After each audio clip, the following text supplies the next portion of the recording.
Wilayah Bogor telah lama diketahui memiliki banyak peninggalan-peninggalan prasejarah. Awal masa sejarah, masa klasik, masa penyebaran Islam hingga masa kolonial. Lebih dari separuh peninggalan budaya masa lalu yang tersebar di wilayah Bogor adalah berupa artefak yang bercirikan tradisi megalitik. Sebaran situs-situs bercorak megalitik ini banyak terdapat di daerah yang lebih tinggi dari lingkungan sekitarnya, seperti di kaki gunung, lereng gunung, dan puncak bukit. Dan salah satu situs yang berada di puncak bukit dan dipandang sebagai situs prasejarah yang cukup penting bagi bidang arkeologi di Indonesia adalah situs Pasir Angin. Pasir dalam bahasa Sunda berarti bukit dan pasir angin. Tentu saja, berarti bukit yang senantiasa diterpa angin ataupun bukit yang selalu berangin. Situs Pasir Angin terletak di Desa Cemplang, Kecamatan Cibung Bulang, Kabupaten Bogor. Bukit Pasir Angin berada tidak jauh dari aliran Sungai Cianten. Situs ini ditandai dengan adanya sebuah batu monolit.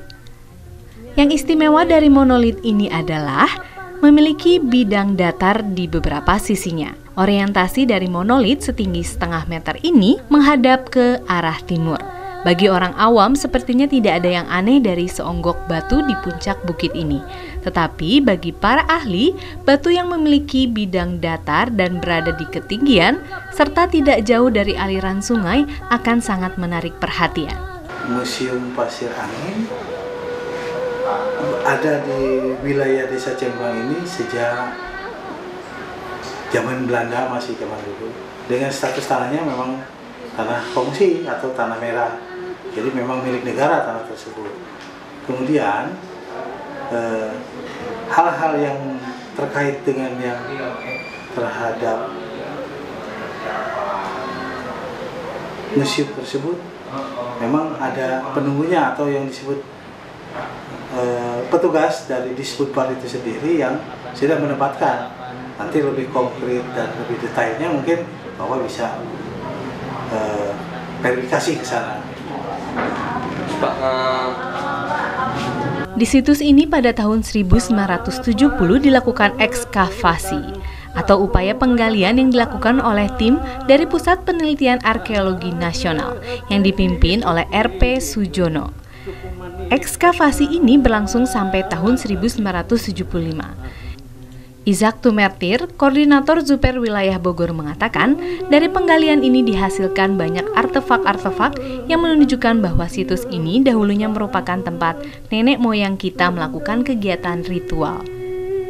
Barang-barang yang ditemukan di sini antara lain kapak perunggu, tongkat perunggu, manik-manik batu dan kaca, mata tombak, kapak besi, gerabah, dan lain-lain.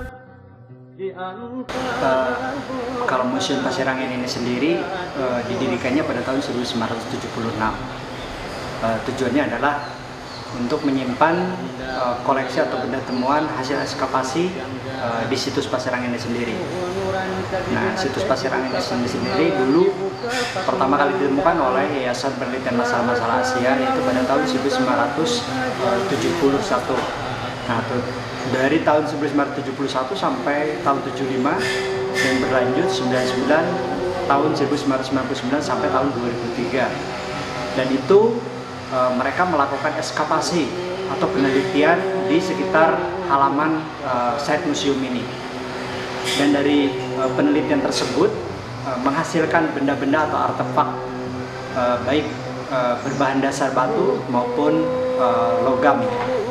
Ada yang berbahan dasar logam perunggu, ada juga yang berbahan dasar logam mulia. Nah, keseluruhan benda itu dihasilkan berdasarkan penelitian atau ekskavasi dari tahun 1971 sampai 75 dan berlanjut 2099 sampai 2003. Semua itu menghasilkan pertanggalan atau BP 3-nya itu pertanggalannya BP-nya 1000 tahun sebelum Masehi sampai 1000 tahun Masehi. Nah, situs Pasir Angin ini sendiri dinyatakan oleh para ahli atau oleh para arkeolog sebagai situs pemujaan. Nah, proses pemujanya itu sendiri berlangsung sampai dalam kurun waktu 2000 tahun. Yaitu dari 1000 tahun sebelum Masehi dan sampai 1000 tahun Masehi. Nah, itu seperti itu mengenai atau latar belakang keberadaan situs Pasir Angin itu sendiri. Nah, adapun benda-benda temuan yang lain mungkin seperti arca ini merupakan arca hasil penyelamatan dari Gunung Kapur Ciampea sana. Ini sebetulnya bukan asli dari sini, tapi tujuannya adalah untuk penyelamatan supaya benda ini tidak hilang atau tidak dirusak orang atau tidak dicuri. Nah, ini pada tahun 1984 ini diselamatkan oleh Dinas Pedanka. Dibawa dari sana ke sini, diselamatkan. Ini sudah dalam kondisi rusak ya, karena di sana itu karang gunungnya itu kapurnya atau karangnya itu diambil ya, jadi diledakkan menggunakan dinamit. Ini terkena ledakan, akhirnya semua bagian-bagian arca ini pada hancur, pada rusak. Tapi arca ini merupakan arca Hindu-Buddha pada abad 15-16, yaitu pada masa kerajaan Pajajaran. Ini jumlah keseluruhannya ada 10 arca, tapi dalam bentuk fragmentaris atau rusak ya, pecah-pecah.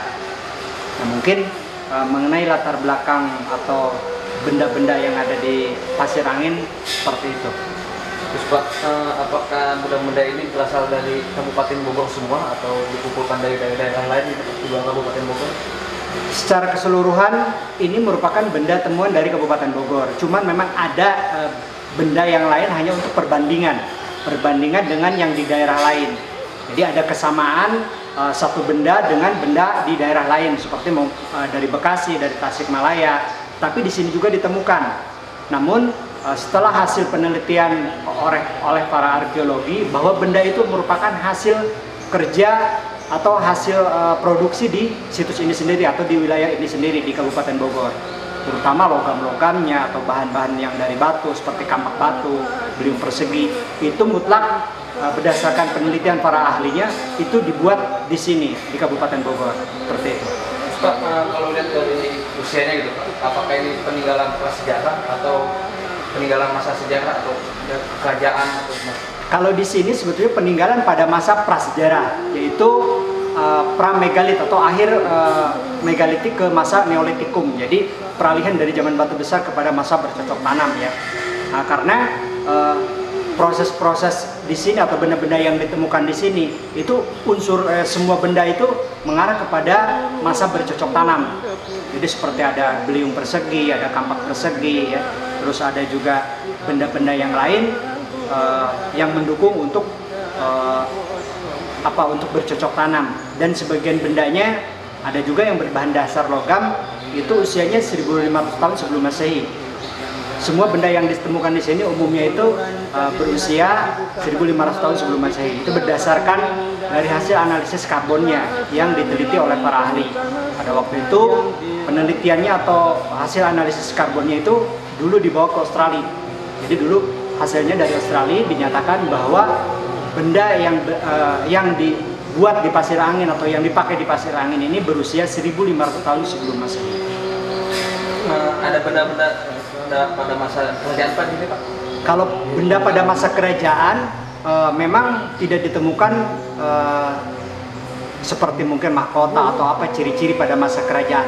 Tetapi proses pemujaannya di sini itu sampai dari masa prasejarahnya itu 1000 tahun, masuk masa sejarahnya itu 1000 tahun, kemungkinan besar pasti ada ya benda-benda itu.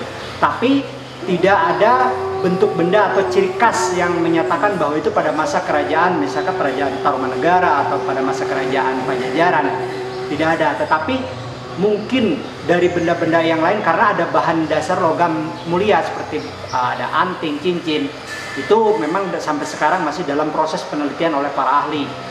Ini apakah masuk di fase pada masa prasejarah atau masuk di masa sejarah? Nah, kalau masuk di masa sejarahnya kapan? Mungkin apakah pada masa kerajaan Tarumanegara abad ke-4 ke-5 Masehi atau pada masa kerajaan Pajajaran? Mungkin masuk abad ke-10-an ya. Nah, itu sampai sekarang belum ada hasil yang absolut. Tetapi yang sudah absolutnya yang dinyatakan oleh para ahli itu hanya pada masa prasejarah saja, itu pada masa 1500 tahun sebelum Masehi. Itu seperti itu. Kalau untuk masa prasejarah Pak, berarti ada hubungannya dengan dolmen yang ditemukan di Cianutun Pak? Nah, kalau untuk yang di sana itu kemungkinan fasenya hampir sama ya, seperti dolmen yang ada di sana, seperti apa batu-batu congklak, menhir, itu kemungkinan besar hampir sama. Cuman kalau di sana itu memang benda pendukungnya memang yang kurang ini. Kalau di sini secara keseluruhan benda temuannya itu ada. Jadi ada proses ritual di sini, ada tempat yang untuk ritualnya, ada benda yang memang digunakan untuk ritualnya. Nah, tapi kalau di tempat-tempat yang lain kita temukan hanya tempat ritualnya saja, tetapi benda-benda pendukungnya seperti untuk ritualnya itu sendiri tidak ada. Kalau di sini tempat ritualnya atau monolitnya memang ada, benda-bendanya itu sendiri ada di sini. Berarti bisa dibilang tempat ini dulu pernah menjadi peradaban sendiri Pak, di sini Pak? Nah, di sini dulu merupakan tempat pemujaannya, jadi tempat sakral di sini. Pak, kalau batu-batu yang kecil di depan itu apa? Itu kalau yang kecil-kecil itu, yang kotak-kotak itu adalah merupakan patok ekskavasi, bahwa itu sudah dilakukan penelitian atau sudah digali.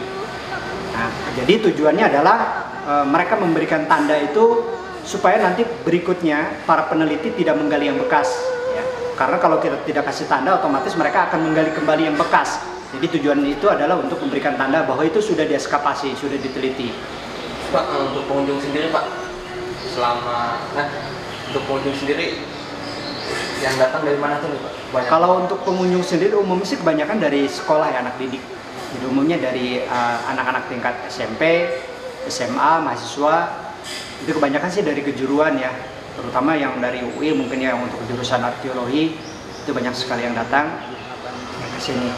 Kalau umum juga ada, cuman tidak terlalu banyak kalau untuk umum ya. Lebih banyak anak didik. Jadi lebih banyak ke ini ya, penelitian mungkin ya? Betul, betul. Pas sedikit Pak dari ajakan kepada masyarakat Kabupaten Bogor untuk menjaga dan melindungi tempat ini Pak. Berikan ajakan. Oh, baik, kepada masyarakat terutama yang di wilayah Cibung Bulang ini sendiri, khususnya ke seluruh masyarakat yang ada di Kabupaten Bogor maupun di luar wilayah ini, marilah kita lestarikan, kita jaga situs ini, karena situs ini adalah merupakan jati diri kita. Karena tidak mungkin ada kita kalau tidak ada orang tua, tidak mungkin ada dulu kalau tidak ada sekarang. Mungkin itu adalah merupakan simbol bahwa itu adalah yang harus kita jaga atau kita hormati, yang terus menerus, walaupun benda ini dalam bentuk fragmentaris, tapi itu adalah merupakan nilai sejarah yang sangat tinggi. Mungkin ya kalau kita jual tidak ternilai harganya. Nah, itu saya ajak kepada masyarakat, terutama kepada anak-anak didik, anak sekolah ya. Jangan sampai mereka datang ke tempat-tempat seperti ini hanya merusak atau vandalisme kepada benda-benda itu sendiri. Padahal benda-benda itu sudah adalah merupakan tinggalan cagar budaya yang mempunyai nilai tinggi. Dan apabila merusak benda tersebut, ada sanksi hukum yang sudah ditentukan oleh Undang-Undang Dasar Republik Indonesia. Marilah kita jaga dan kita lestarikan situs-situs cagar budaya yang ada di wilayah Kabupaten Bogor ini. Nama Pak? Nama saya Ishak Tumetir sebagai koordinator situs atau koordinator Jupel wilayah Bogor, Kota dan Kabupaten Bogor. Dari peninggalan ini terlihat bahwa barang-barang yang ditemukan ternyata berada di sekitar batu monolit dan berkumpul membujur dari barat ke timur. Hal ini menunjukkan bahwa kegiatan yang melibatkan benda-benda temuan dipusatkan pada batu monolit ini. Mengenai orientasi kegiatan di sekitar monolit dengan arah hadap timur barat, menurut Haris Sukandar, hal ini disejajarkan dengan perjalanan matahari. Tempat matahari terbit, yaitu di timur, merupakan pelambangan dari kelahiran atau kehidupan. Sementara tempat tenggelam matahari di barat merupakan simbol dari kematian.